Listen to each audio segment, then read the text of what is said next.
আসসালামু আলাইকুম রহমতুল্লাহ বারাকাতু। আশা করি সকলে ভালো আছেন। সম্মানিত শ্রোতা ভাই বোন বন্ধুরা, আপনারা দেখতে পারতেছেন আমি একটি বিদ্যালয়ের সামনে দাঁড়িয়ে আছি। সেই বিদ্যালয়টা হচ্ছে গিটুয়ারি সরকারি প্রাথমিক বিদ্যালয়। তো আমি কিন্তু এই বিদ্যালয়ে ছোটবেলা লেখাপড়া করেছি। যদিও তখনকার স্কুল এতটা উন্নত ছিল না। তখন স্কুলটা আরো অনেক এদিকে একটা স্কুল ছিল আমাদের বিল্ডিং। কিন্তু এখন অনেক স্কুলটা অনেক উন্নত হইছে, মাস্টার বাড়ছে। আগে মাস্টার ছিল মাত্র ৩ জন, এখন মাস্টার মনে হয় ৬ জন। এবং আবার হ্যাঁ, সাপ্তাহিক ছুটি ২ দিন, আগে সাপ্তাহিক ছুটি ছিল ১ দিন। তো সবকিছুই কিন্তু এখন বাড়ছে এবং উন্নত হইছে। কিন্তু আসলে লেখাপড়ার মানটা আসলে ঐরকম উন্নত হয় নাই।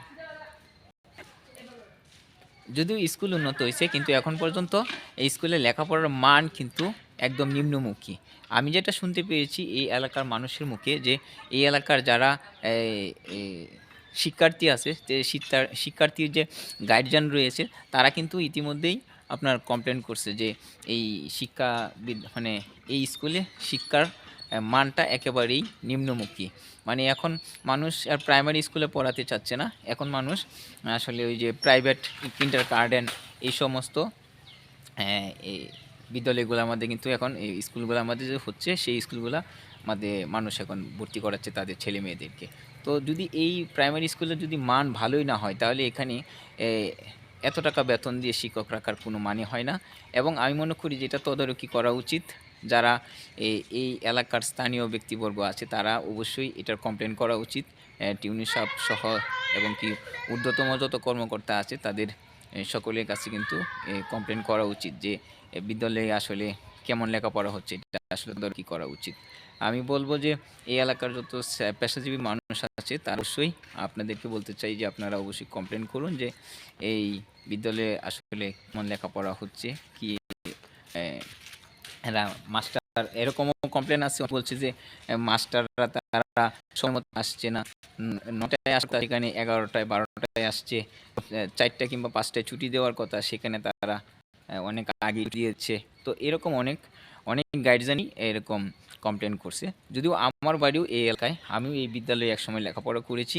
কিন্তু তখনকার সিস্টেম আর এখনকার সিস্টেম কিন্তু ভিন্ন। তারপরেও তখনকার অনেক ভালো লেখাপড়া হইতো। কিন্তু এখনকার বাচ্চাদেরকে প্রাইমারি স্কুলে যে সর্বোচ্চ ক্লাস ক্লাস 5 সেই ক্লাস 5 এর ছেলে মেয়েদেরকে যদি আপনি একটা ইংলিশ ধরেন কিংবা কোনো একটা বিষয় আপনি যদি ভালো একটা অঙ্ক যদি ধরেন বাগ অঙ্ক, তারা এখন ভালো মতনে এখন পর্যন্ত করতে পারে না।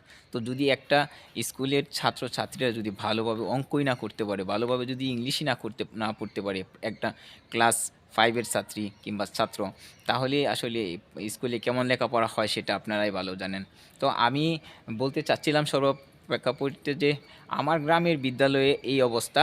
তো আপনারা যেখান থেকে এই ভিডিওটা দেখতেছেন, তো আপনাদের গ্রামের বিদ্যালয়ের কি অবস্থা সেটা আসলে অবশ্যই একটু জানিয়ে যাবেন।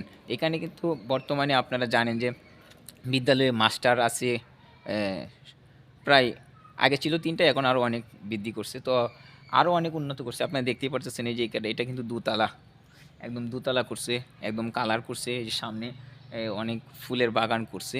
তো মোটামুটি মাশাআল্লাহ অনেক উন্নত মনে হচ্ছে। কিন্তু আসলে লেখাপড়া উন্নয়নটা বেশি দরকার আমার মনে হয়।